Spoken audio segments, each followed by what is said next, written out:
We've got one more race to go before we crown a champion for the 2024 NASCAR Cup Series season.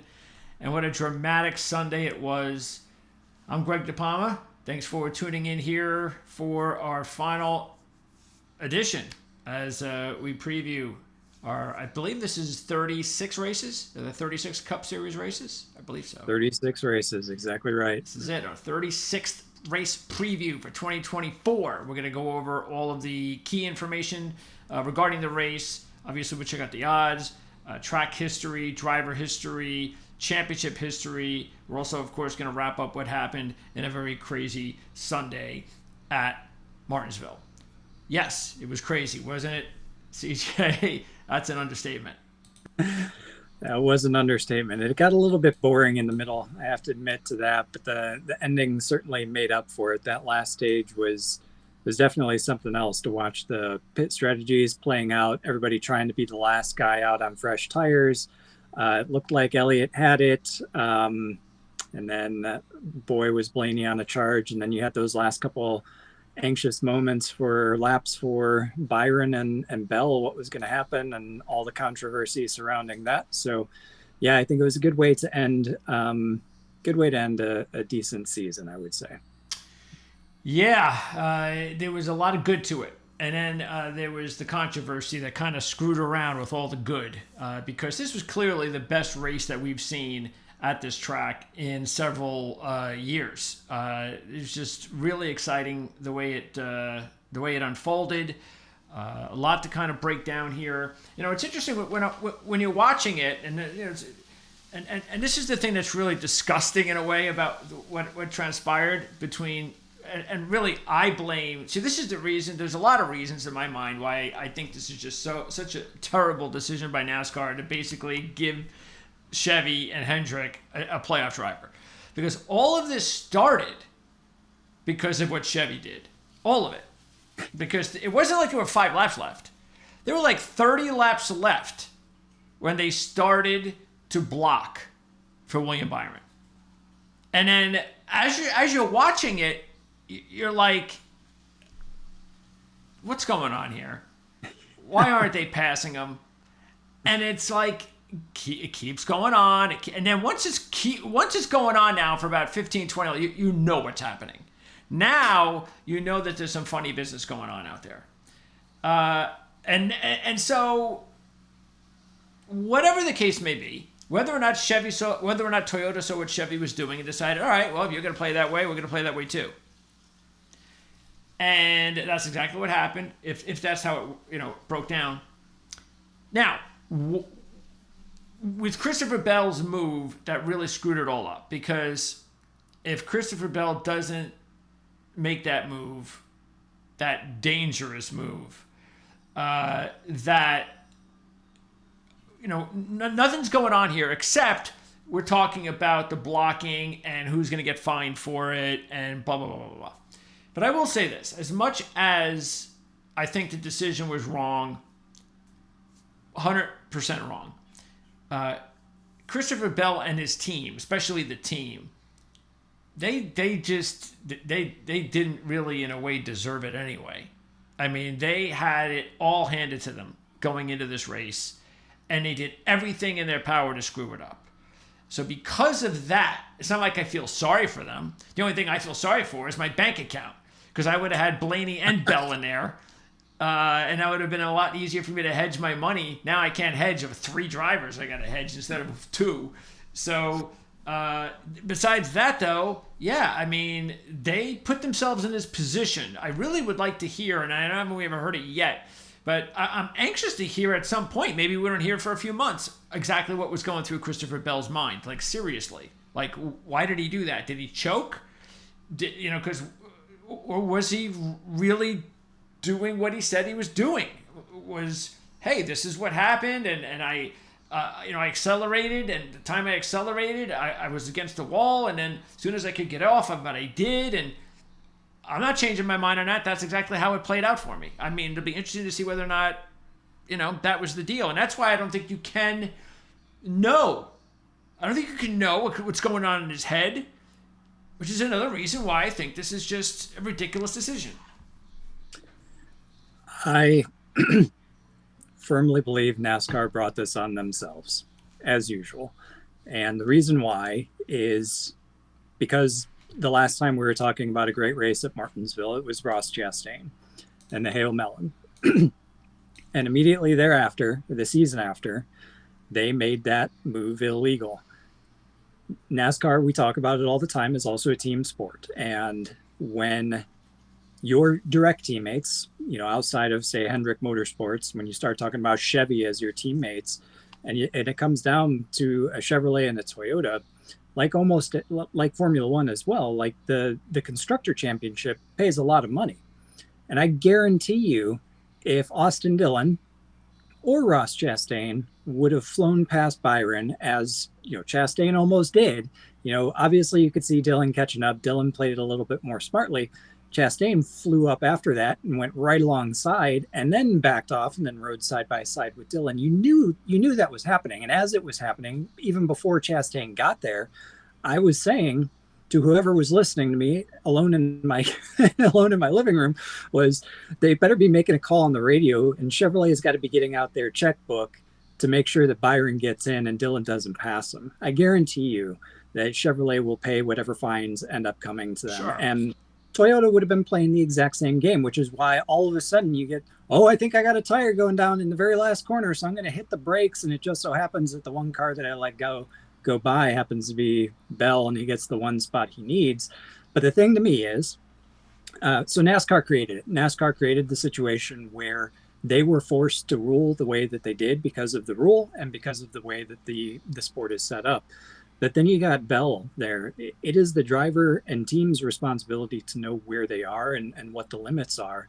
And Bell, if like, I watched it probably 3, 4, 5 times, it seemed to me, and I'm not in the car, so I'm not going to second guess Christopher Bell. He's an excellent driver, and I am a Christopher Bell fan. I'm sad not to see him in there. But there was a point I felt that he could have come off the wall, or at least not accelerated. There was no way Wallace was going to pass him back. No. There was no chance of that. That's why Wallace did what he did. So why not have a little bit more smarts, come off the wall, at least back out of it. Don't accelerate, kind of coast around or whatever the case may be, and get yourself into the final four. The way that I see it, NASCAR put themselves in a situation where it was very black and white, that Chevrolet and Toyota had to act the way that they did, as well as Christopher Bell. And I think Christopher Bell was just on the wrong side of that black and white, and thus NASCAR had to rule against him, unfortunately. Yeah, I'd be a lot more disappointed, or really even that much more upset, I should say, if Christopher Bell had a good race car. Yeah, and they were terrible all weekend. Yeah. Absolutely terrible all weekend. I mean, if you just went on that, they absolutely did not deserve to advance, because they, from the get-go on Friday or whatever they started practice, it was terrible. They were nowhere to be found. A few other things. And what about, now, how do you feel about the tiebreaker? Because I didn't really know about it. I hate the tie. Immediately, my first idea, like if they would say to me, all right, what do you think the first tiebreaker should be? And we're going to go round by round. All right, well, I guess whoever's got the best three race average. Same. And then they say, because Byron had the best result. I mean, okay, but I guess then what? If they were both second, they would go to average? Maybe that's the second tiebreaker, I guess. I think so. I agree with you. That doesn't make any sense. I mean, if one guy goes second and finishes dead last in the other two races, the other guy's third, and third. The guy finished second once, goes in.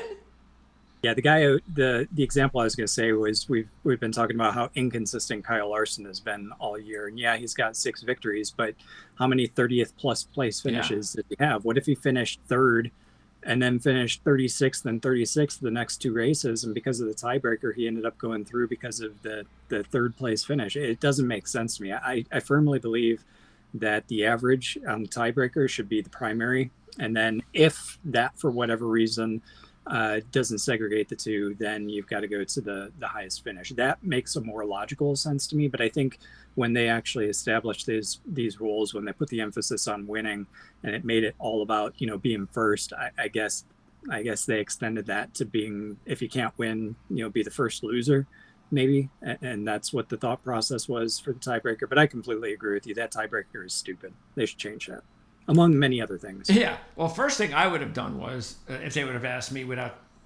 saying, well, you got to talk, we're just doing groups, stages or whatever, playoff rounds, I would have said, well, let's give it to the driver that had the best regular season.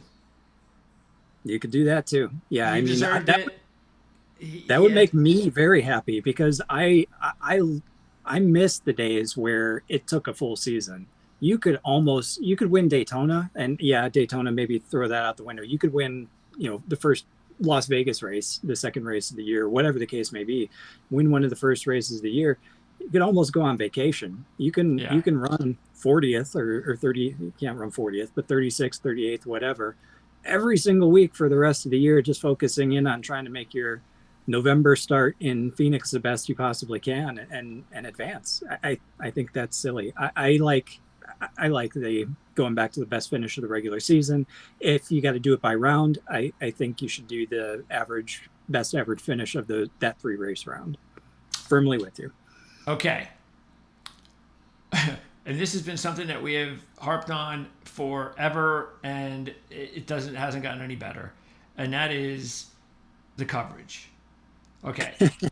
I'm all right with the split screen, the 3 of them. I get exactly what's going on. I'm okay with that. All right. Good with that. But not once did I recall hearing, as much as they were talking about, I mean, they must have said forever, Christopher Bell is stuck where he is. He can't advance. It's up to whether or not William Byron is going to get caught. But obviously, that wasn't the case. Because Bell passed Wallace, even though there were shenanigans involved. So there should have been a lot more of a clear picture of, look, this is how it stands. This is what Bell has to do. This is how far Bell is from the next driver that he would have to pass. Let's start with that. So everybody can now follow the standings. And even though Bell's half a lap behind Wallace, that's the guy he's got to pass eventually, just so everybody knows that's out of the way. We've set it up for you, just in case it comes back, which it did. So that was the thing that really bothered me, because, again, I had no idea. And then there it is, the last lap or so, and I see him passing Wallace, and I'm like, well, okay, I don't know what that means. You said he couldn't pass anybody, so I didn't know. And boom, the points go up, and they're tied. How are they tied? Nobody passed Byron. How did Bill tie him? I thought you said he didn't pass anybody. Well, I guess we've got to tell you that, if he passed Wallace, then... I mean, come on, how do you get that wrong? How do you not? Because, again, there's a lot of people that might be watching this for the first time. We're as confused as is, and we've been, watching the sport forever. I can imagine the person that has never seen this scenario before really getting confused and being the same way and going, how did the point? He was -1. Byron didn't pass anybody. Why is it tied now? So, come on. That was bad. Yeah, that was bad. But you got to remember that these are the same people that for 20 laps prior were talking about, is Austin Dillon going to get by Byron? Why? He's going to get him. He's going to get him. Oh, here comes Chastain. Is Chastain finally going to get by? Yeah. You know damn well neither one of those guys are going to pass Byron. Yeah. And if you think they are, then you're stupid. Yeah. Like, what? What is wrong with you? And then lo and behold, like, their whole cover is blown when Toyota do the exact same thing with Wallace and Bell. It was like they were trying to hide it for anybody who was new to watching and wasn't, smart enough to figure out what was going on. And then when the man behind the curtain, the magic curtain, was exposed, then they had no other choice. And I don't remember how they tried to explain it away at the end, but I think I genuinely think that they were trying to play down the impact of manufacturers and extended teammates, and it bit them in the butt when Wallace decided to do what he did. It'd be interesting to find out exactly what kind of look.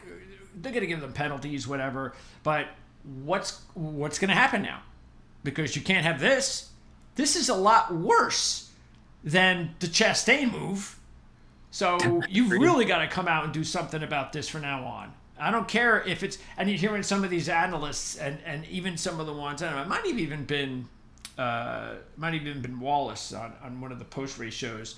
Well, we can't read the minds, of the driver on whether or not, exactly where he, whether or not one of these drivers could have passed him or whatever the case may be. And it's like, I mean, whether or not he did this intentionally, you can't really, you can't penalize these guys or do anything to, I guess flip the switch where Bell had it taken away and Byron should have it taken away as well.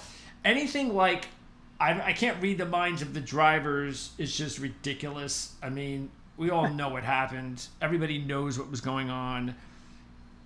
Yes. See, and this is important because what are you going to do in the future if this happens? NASCAR is going to go, well, we can't really penalize them because we can't really read they didn't say anything on the radio to tip it off, and we can't read their minds on whether or not they would actually had the ability to pass. It's not 100%, so we really can't enforce the law against them. If we go down that road, then, I mean, you're trying to play us for suckers, and it's just not good. So I'm very interested to find out what they do. Yeah, the only thing we have to go by, I think a couple of years ago, I think it was Cole Custer and Chase Briscoe, and I forget how it was flipped. I want to say, I forget, who had to give up to who, but effectively NASCAR ruled after the fact. Didn't change the results. It didn't change the outcome of one of them advancing, but they did get a fine for altering the results of the race. They did, I think, lose manufacturer points or team points, if I'm not mistaken. And there is a rule within NASCAR, within the laws or whatever, that says that you're expected to achieve the maximum result in all circumstances. Yeah. So if you throw something away, Bubba Wallace, Austin Dillon, Ross Chastain, same situation. If you could have gotten more positions, technically you are afoul of that rule, and so NASCAR can rule against you, which is why they're going back to the radio communications that they're going to review. Oh yeah, that's everything right there. They're going to get, but if you're Chevrolet, you got deep pockets. If it's not going to matter. That's why it's going to be interesting. What are they going to do to make sure this doesn't happen again? And I'll say this, all right, because here's the thing. Like you said, you're going to penalize them if you don't do everything in your power to finish, higher than as high as you're supposed to. All right. I am actually, the weird thing is, I'm actually okay. All right.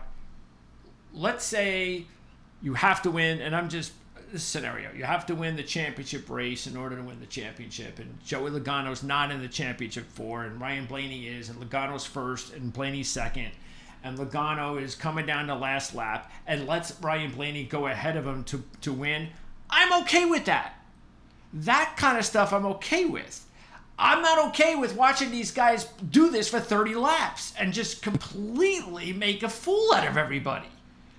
So you see what I'm saying? That's why it's going to be interesting to see exactly how they rule this, because I'm actually okay if a driver in one lap, or 2 laps, decides, hey, I'm going to let my teammate get ahead of me because he needs to go to the next round or he needs to advance. I'm okay with that quick move in 1 or 2 laps, not for 30 laps.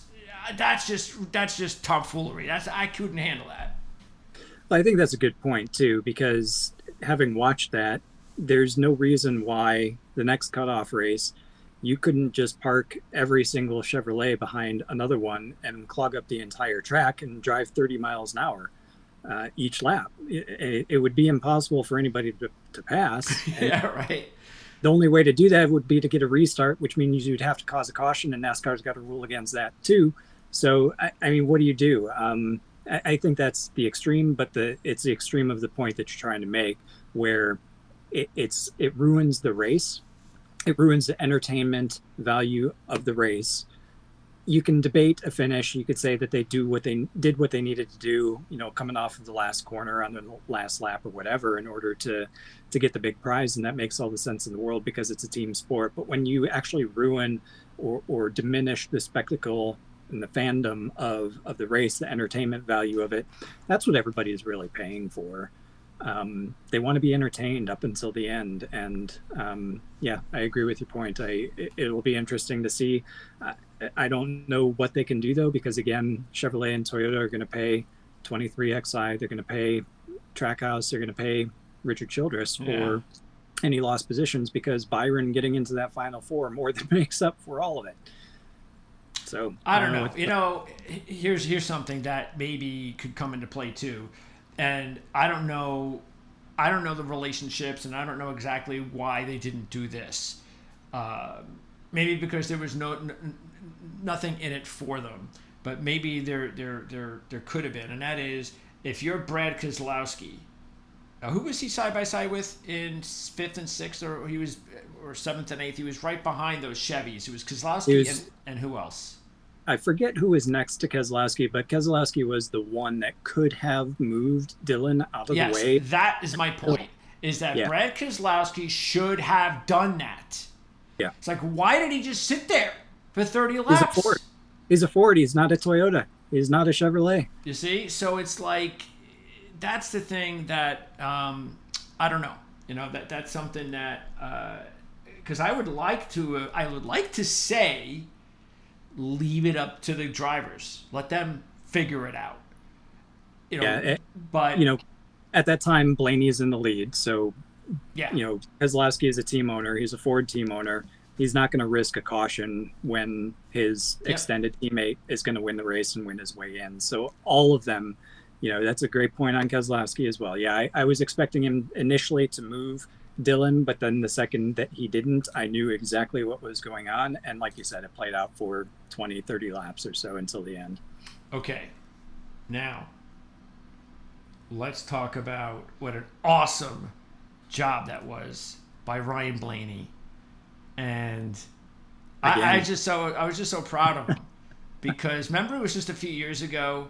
Matter of fact, I could probably find the video we did a few years ago when Kyle Petty slammed him for being like a choker or whatever the word was, that he put against Ryan Blaney. And it might have been last year, I think. It was either last year or the year before. And there was a lot of stuff that I was critical of Ryan Blaney myself about. You got to get tougher, kid. Until you get tougher, you're not going to win a championship. And we saw the toughness last year, and we're seeing it ramped up, which I love because you would think, he's got a championship now. He'll rest on his laurels for a little while. He's actually been getting even more aggressive and tougher, and I'm going to do what it takes to win that I've never seen before out of him. And again, that is what makes a championship driver. That's why I'm just so proud of the way that he drove, especially when he knocked over Larson out of the way. The first thing, though, I was like, you might have done that a little too early, because if Kyle just gets back, he got back at him. But thankfully, Kyle did a really good job because Kyle did not go too far. It was like, I'm going to hit you too. I'm not going to make it easy for you, but I'm not going to wreck you. And then, thankfully, for Blaney, and probably why he did it, is he knew he was that much faster than Kyle Larson, and he just took off. So Larson had no chance to get back to him after that first time. And then you just kind of felt, once he got up to Elliott, that he was going to pass him unless something happened, that he was clearly the faster car. The way he was closing throughout that final stint, it was just a matter of whether Elliott would be able to get to the checkered flag before Blaney caught up with him. Even when Blaney was further back, his lap times were just so much better. And he was on fire all weekend, top 5 throughout every single session. And so again, Elliott's team played the game really well to be able to get him on first at the last point. But the car just didn't have the speed, and that aggressive but not over the line racing, that's what we want to see, and that's what we love. And Yeah. Blaney and Larson, they played it to perfection, and it was great entertainment. And that's the type of racing that we want to see every single weekend, not the dumping people on purpose to crash them and all that good kind of stuff. But yeah, Blaney. And credit to the team, they did a fantastic job. This is the second year in a row where Blaney finished second at Homestead and first at Martinsville to get his way into the championship. Penske, Logano was up there. Cindric was up there. If Blaney needed Cindric was right there. Cindric could have helped him out. That too. might have been who was next to Kozlowski. Was it him? It might have been. So Cindric was fourth, so he would have been ahead of them. Oh, he was ahead. Okay. Maybe on track. That was the way it was, though. But Cindric finished fourth. But yeah, I mean, if Blaney ended up needing help, Cindric was right there. Yep. Logano finished up at the front inside the top 10 again. And by the way, this week at Phoenix, this is potentially the chance for Penske to get 3 championships in a row, which would be the first time since Jimmy Johnson did it for Hendrick way back when he had that string of like 7 in a row or whatever it was. Yeah, it was great because, again, we talked about the history at this track and how much Hendrick had dominated and Chevy, and here you have Blaney taking down all 3 of them, one by one. Byron, out of the way. Larson, you're next. Elliott, see ya. And that was just so awesome. And it should have, what would have made it so much better is if it would have just ended the way it was supposed to, with all 3 of them being eliminated. So, but anyway, that's how it worked out. And now we're going to get into a championship where, and this is the reason now you got a lot of fans that are just upset about the playoff format, upset about everything, is because they're realizing, wait a second, now we got 4 drivers in the championship and 2 of them shouldn't be there. Yeah. So only 2 drivers that deserve to be there are Reddick and Blaney. And so if one of those other 2 win, Byron or Logano, it's going to really infuriate the fan base that one of these drivers won the way that they won. But that's the, look, we don't really need to get into it, but I know everybody's going to, because we probably have more than enough time to talk about it. I'm sure because of the way this, especially if Byron or Logano does win, then it will even ramp it up more regarding, we hate the playoff format, it needs to change.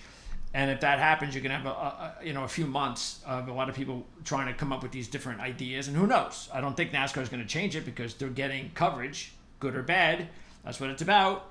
But I'm sure they're hearing we're already hearing it. A lot of drivers and a lot of people in the industry that just feel like it could change. Now, what does it change to? Well, that's the thing, is that I don't want it, and they're never going back to the old model. So I don't know any old school fans that just thinking about, just get it out of your head. It ain't ever happening. We are never going back to no playoffs all season. Not going to happen. The question you have to come up with is if you're going to tweak the playoff format, how best to do that? My answer to that is, and while I want to go back to the old days, I agree with you. It's never going to happen, which is unfortunate. My take would be switch up the tracks. Absolutely. Stop making it the same damn schedule every single year. Yes. Like random draw them. Have all of it's 10 races. Just have each of the venues block out those 10 weeks for whenever they end up in the random draw. Are you okay with, do you think it should be 10 races to the championship? I don't think they'll ever do that because of all the really exciting drama that they have within each of the stages. Yeah, in each of the rounds. There's too much drama in each round. I agree. I wouldn't say change the 3-race round. I'm just saying switch up what tracks are Absolutely. in there.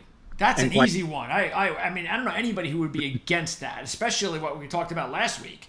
I mean, come on, Homestead has to be back with the last race. It has to be.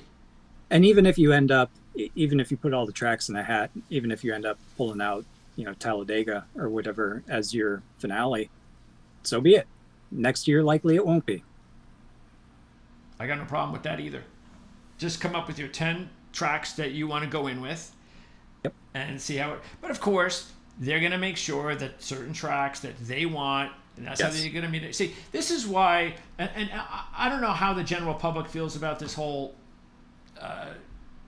deal. And then again, another thing we'll talk about, we have more than enough time to talk about it in the off season, regarding I know the Michael Jordan case is the beginning, and I really do hope, because we've talked about this for years, you got to get rid of this sponsorship nonsense. You got to go, if you want to be with the big sports, and you've got to be with the big sports, and you've got to, everybody has the same amount of money, salary cap, everything's the same. They don't even have to buy this in order to do this. It's NASCAR though, and until, because they're an individual, it's business. Somebody owns this. It's some family that owns the sport, and why would they change? You've got to get the courts to change it, and this is the first step. I honestly believe it's going to change at some point. I think this is the very first step. And I think at some point it's going to change, because everybody wants it. Everybody wants this to change, except NASCAR. And when you're in that situation in today's day and age, I'm sorry, NASCAR, but if that gets into the courts, I don't think they're going to win. Yeah, it'll be interesting. I mean, it's there. Effectively, Jordan and I forget what the other team was that filed it was, but they effectively, like, everybody had to agree to it. They didn't agree to it. And so they then were told by NASCAR, okay, then you're out. Like, that doesn't make any sense, because each of these teams is a franchise. It's like having a McDonald's, being corporate McDonald's, and then I've got a franchise and you've got a franchise, and you don't want to do, maybe you want to sell your apple pies before noon or whatever. Yeah. And I don't. And they say, well, we want everybody to sell them before noon, so you can't call yourself McDonald's anymore. I mean, that's ridiculous. I'm on the side of the teams here, and I'm on your side as well. I don't think that NASCAR has been negotiating, I guess, in good faith. I think with the way that it is structured, the fact that they have zero assets into this company that they own, like they don't have to pay. Yeah, NASCAR owns the tracks, okay, ISE, whatever, but they don't need to own the tracks. They are the sanctioning body. They could have, and they do have, independent tracks, and all the teams are individual franchises. There is really very little investment NASCAR, the France family, or whatever this family business has to put out to keep this business afloat. Everybody else does it for them. And the way that they negotiated and set up this structure with these charters, I think 23XI has every right to be upset. And I think every franchise has the right to bond together and try to go for the best deal possible. It's evidenced by the fact of how many, every single week, how many things we bring up that NASCAR needs to change or should change the betterment of the sport. And they don't. Yep. And that's part and parcel with the way that it's run and our complaints. All right. I agree. Yeah, we'll see. First step is this case, and we'll see exactly what happens. But I think it's just the beginning. I really do.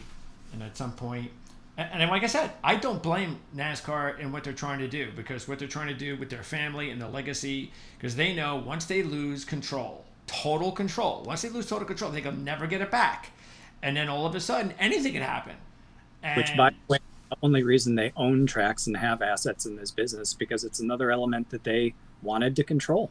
And you see that in the schedule and the poor decisions every year that they come out with the schedule every single time. Yep. And hitting the nail on the head. Okay. It's now time to take a look at what's going on finally with this week's championship race. And let's take a look first of all at the odds, because they're going to be a little bit what we thought, but also a little interesting. So let's start with, let's see, we got futures. Let's start with the futures. Let's see what the futures say. I have not looked at the futures. I did, of course, like with the odds, but I have not looked at the futures. Who do you think the do you know the odds, the race odds? Okay. So, all right. So, what do you think? Who do you think should be the championship leader? The futures leader. Agree. I mean, that should be the case. And what was he last week, by the way? What was he? 15-1, 20-1. No, that was race. That was the race. Yeah, that was it was still big. It was a big one.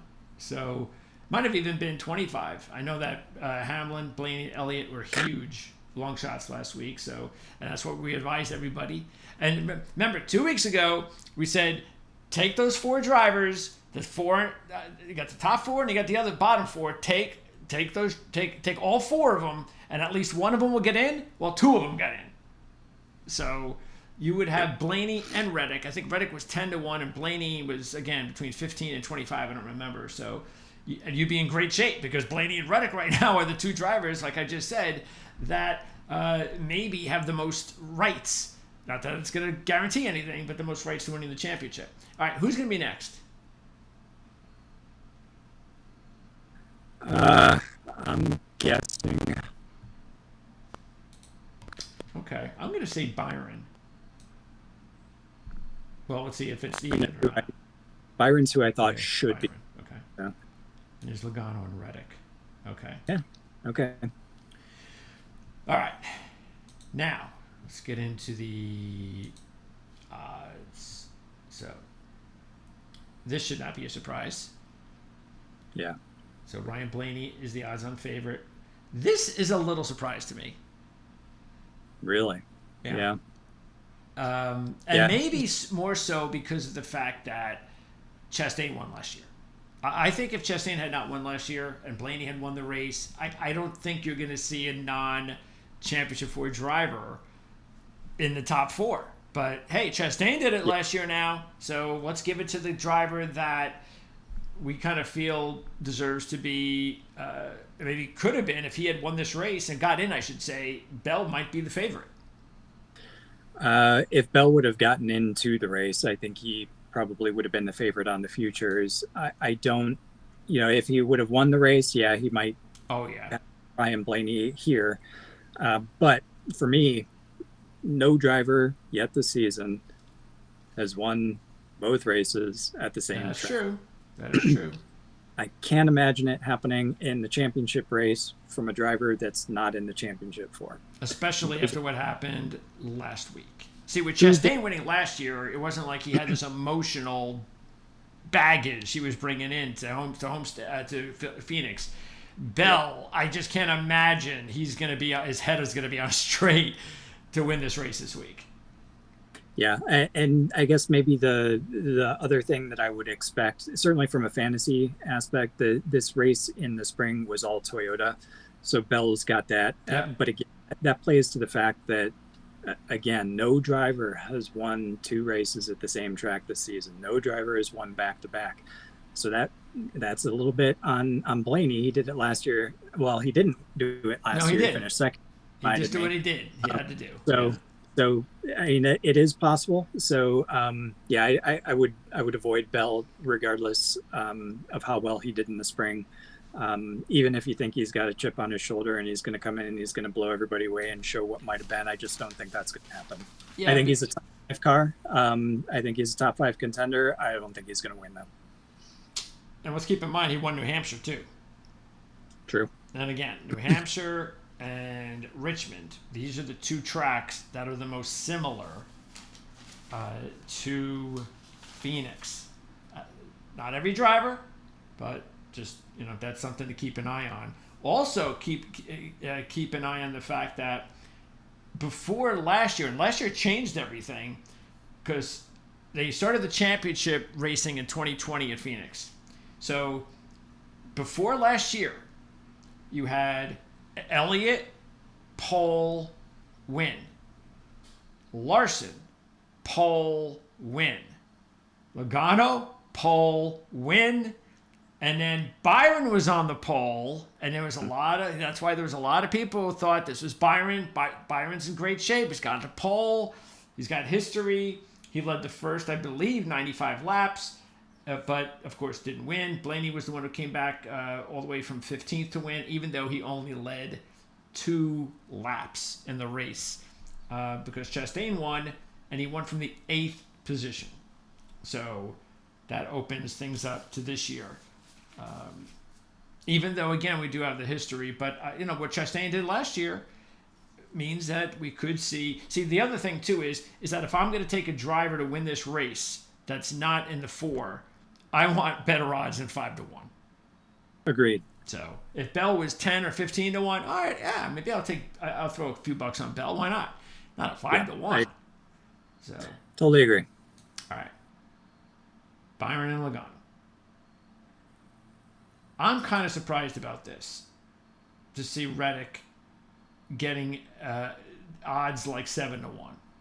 I would have thought he would have been higher. Yeah, and maybe it's because his best finish is 3rd, which he did twice at the track, but his finishes have been getting better at Phoenix. It's like he's been concentrating on it, because he started with 33rd, 19th, and 29th, and 19th again.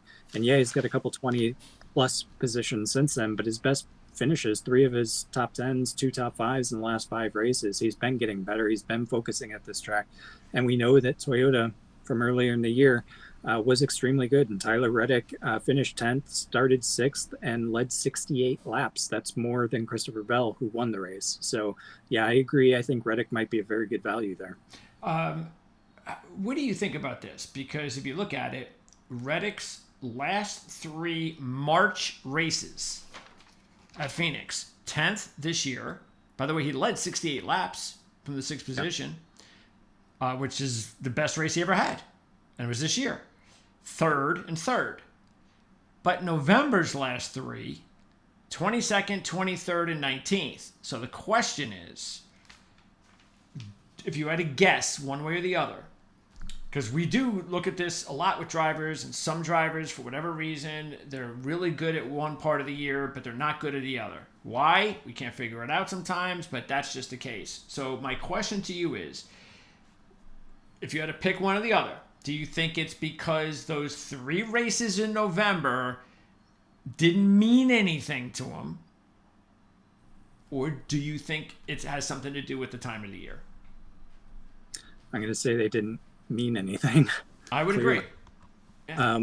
I think he's playing a backup role in the fall races. I don't see a drastic difference in the weather conditions at Phoenix from April to November. We were talking about it before we went on air. Sunny and 80 degrees.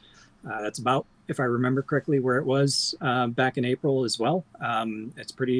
It's not like you're going to Daytona where it's cold in February and super hot in July. So I think this is the first time he's there where it actually means something. He has a chance to win the championship. I think that top finishing Reddick, top 5 guy, is what we see on Sunday. Okay. So as far as the other drivers, Byron and Logano. So Byron had a win, of course, but that was in 2023. It was the March race. He led 64 laps. And he actually led, as I mentioned, 95 from the pole in last year's championship race, finished 4th. This year, he only finished 18th from the 5th position. So that wasn't very good. Not a good sign. Also not a good sign. Not good at Richmond or New Hampshire. So he has not been good at Phoenix, New Hampshire, Richmond. These track styles this year, that would be a little bit of an issue. But still, let's remember that Byron and Bell both came into the race last week on these amazing runs. Bell, of course, ended up outside with that really bad run. But Byron just continues to be in this, 2nd, 3rd, 4th, 6th, 6th, even though it's slowly going in the opposite direction. That's the only thing, but it's still very good results over the last 6 races. So keep that in mind. Logano, on the other hand, he has 3 wins in 31 races, but in his last 3 races, he crashed this year, starting at disappointing 23rd, so he had nothing. 18th and 11th, no laps led. So in his last 3 races, he has not performed well here, considering he won, of course, here just before that 3-race stretch in 2022. And we all know the kind of season Joey Logano's having, hit or miss, mostly miss, which is, again, why I go back to kind of thinking to myself that same thing I said last week. I really believe that unless anything happens to Ryan Blaney, something happens to the car, he gets into an issue on pit road or anything crazy happens to him, of course, he's out of it. But if none of that stuff happens, the way things are looking right now, I just think he's going to win. Yeah, I think Blaney is the clear favorite for all of those reasons. Logano, the last 3 races at Phoenix are worrisome. However, this one now means something as well. So, and he's got, Blaney there who's been pretty good at Phoenix as well recently too. So from a Byron perspective, this is the Byron that I was expecting earlier in the year when we were talking about the playoffs. It's finally come. Yeah, it is slowly edging back the other direction, so that's a little bit worrisome. The other worry would be the 18th place back in the spring and then not doing well at New Hampshire, et cetera, like you said. However, and I say this with a caveat, that was early in the season, Sure. and he's better more recently, obviously, with the recent races in the playoffs as well. I say that with a caveat because he also won very early. Like, he got his race wins early in the season and he was the clear favorite. So for whatever reason, Hendrick got on Song very quickly, but at this track, they didn't. It was a Toyota day. So that is a concern from my perspective, from Byron, but certainly from the 5 that are on the screen. Blaney, clear-cut favorite, should be.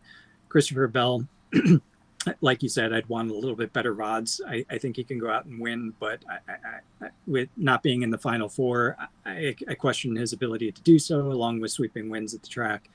Byron would be my second choice, even though it's moving a little bit further away from him. Logano third, and then we'll see, Reddick's kind of the unknown because, like you said, on the fall races, he hasn't performed exceptionally well.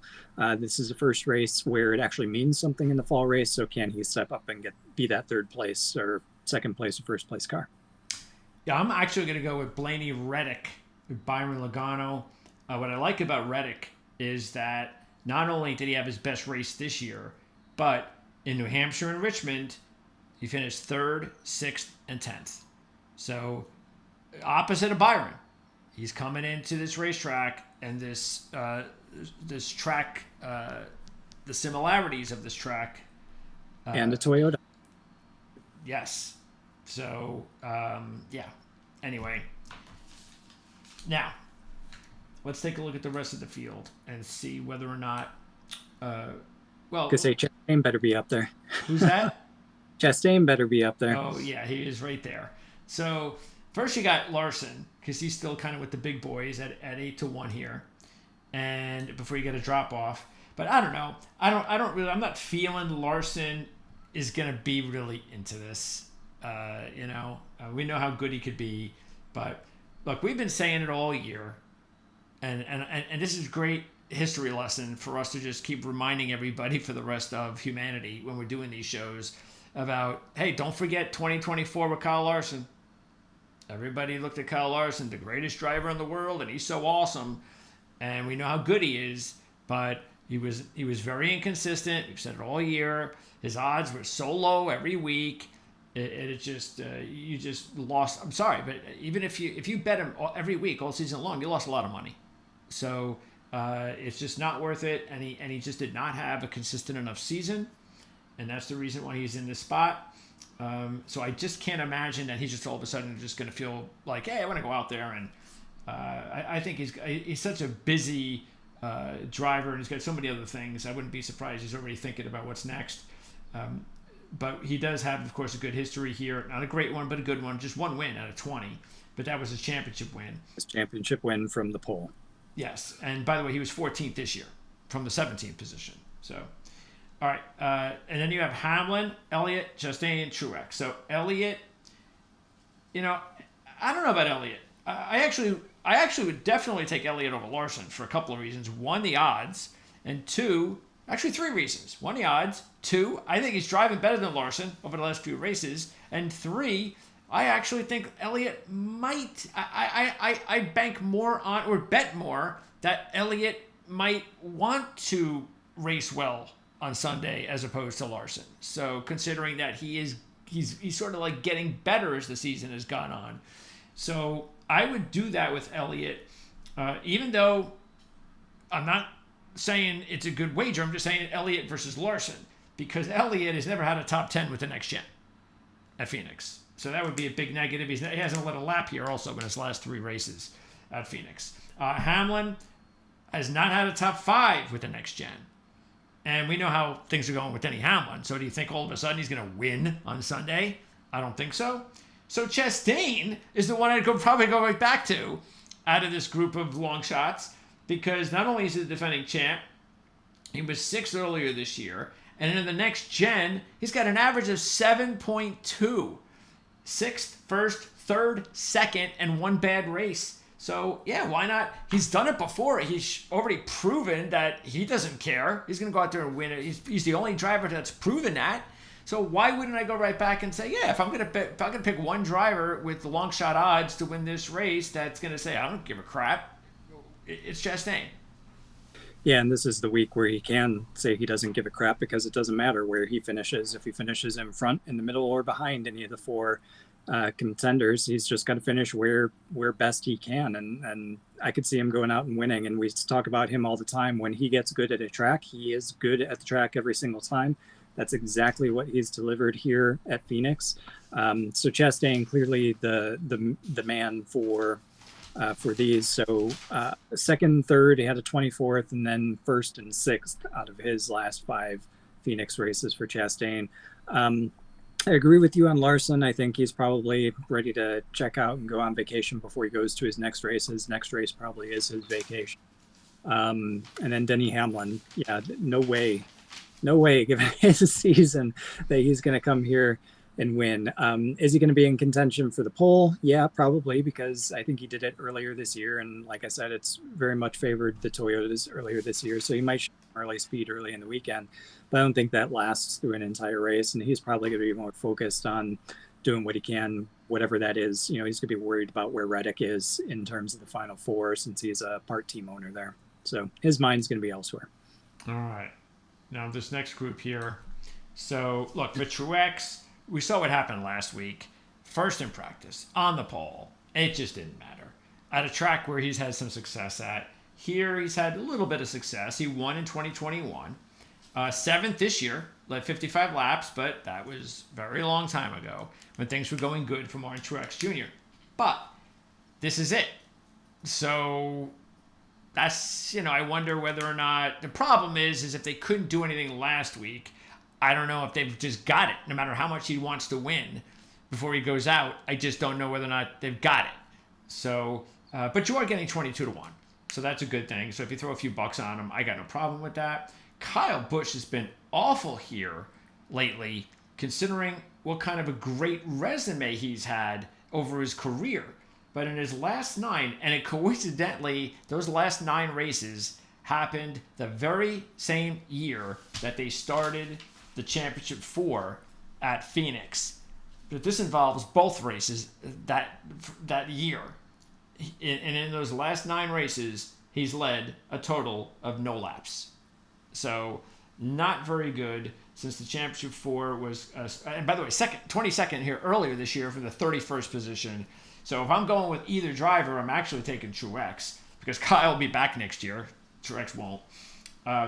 Briscoe, now, why not look at, I look at these, I look at some of these other, couple of these drivers here. Gibbs, I'm okay with Gibbs here, because his odds are high, where they probably should have been all year. So he's 30-1, and he was 3rd this year, led 57 laps. So, okay, Gibbs is a long shot. I'm not, that's interesting. Briscoe also, because not only did he win here in 2022 and led 101 laps, but he was 9th earlier this year, and he was 2nd at New Hampshire. So, yes, out of this group, and even Buescher, he was 2nd earlier this year from the 14th position, and he was 5th last November. So his last 2 races, 2nd and 5th at Phoenix. So his last 2 races are his best 2 races at Phoenix. So in this group, there are some live long shot ideas from Truex to Buescher. Kyle's the only one that I would just say, no, forget it. Yeah, I would actually say no on Truex as well, just because of his season, unfortunately. Yeah. It is his last race too. I don't think he gets the Cinderella walk-off win. Unfortunately, he's going to be a little bit distracted with all the fanfare of saying goodbye to. So Gibbs is interesting. We've written off Gibbs for multiple weeks. But he did really well here in the spring. And yeah, he's had his share of problems recently. I think he's on a run of like 3 or 4 finishes of 30th or worse, if I'm not mistaken, out of the last 4 races. So it would have to come against the run of play. But like you said, the odds finally match where he's actually running. So that's a good. Chase Briscoe, very good. Highly recommend choosing him. Out of this bunch for me, though, would be Chris Buescher, because he had never scored better than 10th prior to the next gen car coming into the fold. And then in the last 2 races, like you said, 5th and 2nd, it's like he's just getting better and he's figuring this place out. I could see Chris Buescher going out and pulling off the Ross Chastain this year at Phoenix. The only thing against Buescher perhaps is he hasn't led very many laps. He did lead 18 laps in his 5th place finish there last year. But that's really it. He's only led 1 lap like in 2 other races at this track. So I think Chris Buescher out of these long shots would probably be my choice. Yeah, and like you said, though, the thing that, like with Gibbs, it's 4 straight races in the 30s. So, yeah, I that would not really be what I'm looking for. Yeah, Truex, I completely get what you're saying, and again, I said that, so yeah, it's you could wish it, but the team just doesn't have it. Briscoe, he is not really on a good run here. Neither really is Buescher, but if you look at it, the drivers that I think at least also give you an indication that maybe, actually the one driver that gives you an indication that, you know what, he's not completely dead out of this group is, not out of this group, but so far out of the long shots, is Chastain. So he actually is still putting in some top 10s. And as we move on here to the rest, Keselowski is also 40-1, so keep that in mind, Buescher's teammate. And we just saw what happened last week with Keselowski. The problem is he's never won here, and he's only led 1 lap in his last 6 races. He did finish 4th earlier this year. Him and Buescher had a good run here this year. But, yeah, so because of that, the way Keselowski looked last week, I might actually – but the problem, again, is he just hasn't raced very well here, except for earlier this year, even though he hasn't led laps. So there's a reason he's 40-1. Let's just put it that way. But the rest of them, I'm not really seeing anything. You know, Wallace and Bowman don't have a history. Bowman's got the 1 race that he's ever raced here. That was the race back in 2016 from the pole when he led 194 laps. He's never done anything since. Wallace hasn't done anything here either. Cindric has been actually not dead, and we talked about that. You mentioned him with a good run last week, but no particular history here. So, you know, that's why in general, if I'm looking at long shots myself, I mentioned Chastain already. I think the only other one that I would probably consider, or that would be in my basket, would be maybe Keselowski. But to me, I think Chastain is like the most realistic long shot. Yeah, I don't disagree with you. I think the line gets drawn under Chastain. If you dig in further down in the belt, I like your points about Keselowski being on a better run coming into this weekend than Buescher. Buescher, I think, probably has a little bit better upside, specifically at Phoenix, but like you said, not the same type of run into this weekend as Keselowski has. So that's probably why they're equal. So flip a coin there. But yeah, I think realistically, you're drawing the line underneath Chastain. All right, so it's time to go over picks. And look, a lot of this is good. If you have any questions regarding our, any sort of strategies, because everybody's going to be different. If you've got futures on drivers, if you want some good hedge advice, let us know what you have, and we'll definitely share our ideas with you on what you should do. Like I said, I had Blaney, and everybody knows I picked Bell to win. So, and of course I had money on Blaney. So I had money on Blaney and Bell. So it's only Blaney now. But again, that's Blaney did. This is to win the race. So you're sacrificing, if you're just talking about the championship drivers, you are sacrificing a few points is if you decide to go with the win over the championship. And after what happened last year, you might want, it depends, I guess, really where you are. But I think they're close enough that I'd probably try to be safe. And if you're going to pick a driver, one of these championship drivers, I'd feel a little bit safer just going with them to win the championship. Because even Blaney at 250, it's not ideal, but heck, it's 4-1 here. So it's not ideal there either. So I would just say, you know what, just to be safe, take the 250. But that would be, that's me.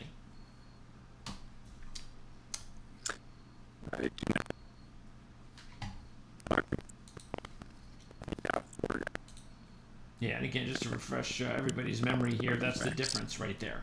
Now, Reddick might be the one because, yeah.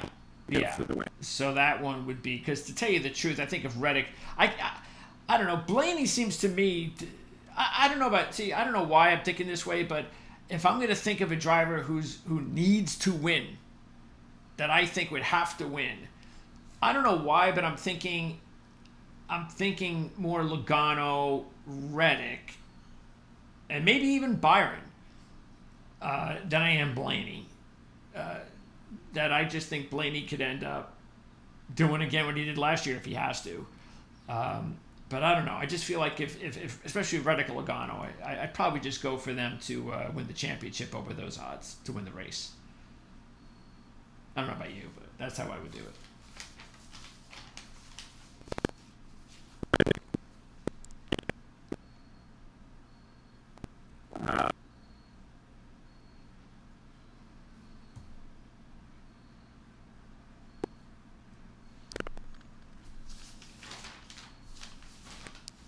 Yeah.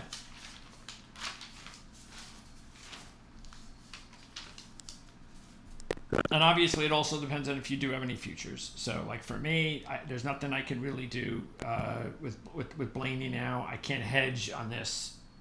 It's impossible. So I'm stuck with just one driver out of 4, and that's just the way it worked out. Okay, so who are you going to go with to win the race? All right. And who's your second play? Absolutely. Absolutely. Yes, Chastain is definite. Let's see. Who looks? I guess what I would do is since he looked like he had a pulse last week, I'll go with Keselowski.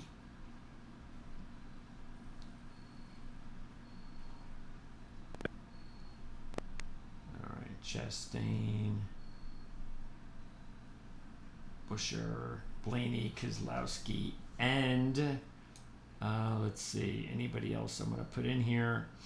I guess I will go with. You know what?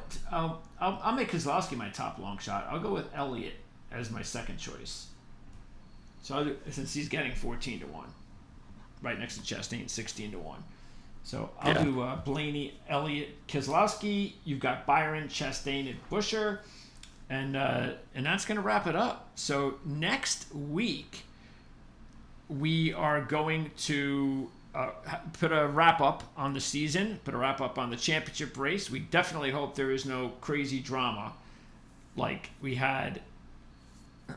I guess it all depends what kind of drama we're talking about, because it really was pretty weak in a way that all this happened after Blaney won, because it was such a great race and it was such a great way that Blaney won that it just got overshadowed by everything. It was disappointing.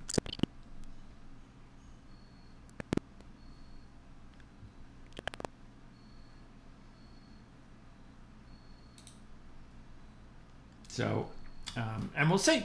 again, we'll find out whether or not it's Blaney or Reddick. Are those the two deserving Championship 4 drivers? Do one of the two win? Do one of the two win? So, I mean, I'm probably gonna put some money on Reddick to win the race, based on maybe that theory, if that comes true, that there's gonna be some justification here, and it's gonna go to either Reddick or Blaney. And the only way for me to make money and do an actual hedge, what'll make sense, would be to take Reddick and the race. So I'll probably do that. But the way this thing has gone, it'd probably be Joey Logano because of his crazy every other year deal. So, and next week, after we complete the recap of this race and the season, pretty much, we will also take a look at what's going on with F1, correct? Yeah, we had a crazy week last week in Formula One as well at Brazil. And then we've got 3 races to go: Las Vegas, Qatar, and Abu Dhabi. Actually 2 weeks away from Las Vegas, but then it's a straight shot in. Those 3 weeks are back to back. Yeah, that's right. So that's going to be, we're going to come back next week. We're going to recap NASCAR. Then we'll come back the next few weeks after that. Probably 3 straight weeks? 3 straight weeks: Las Vegas, Qatar, and Abu Dhabi to close out the season. Okay, so the next 4 races, the next 4 shows that we'll be on the air with, we'll be recapping NASCAR next week, and then the week after, 3 weeks after that, will all be F1 race previews. So that's coming up, and then also don't forget to check out the starting lineup show. Again, I don't think it's going to matter much. I mean, Chastain and Blaney did not qualify well last year, right? And they wound up first and second. Yeah, Blaney started 14th. Elliott started on the front row, though. Well, that was... oh, no, I'm sorry. I'm looking at the wrong one.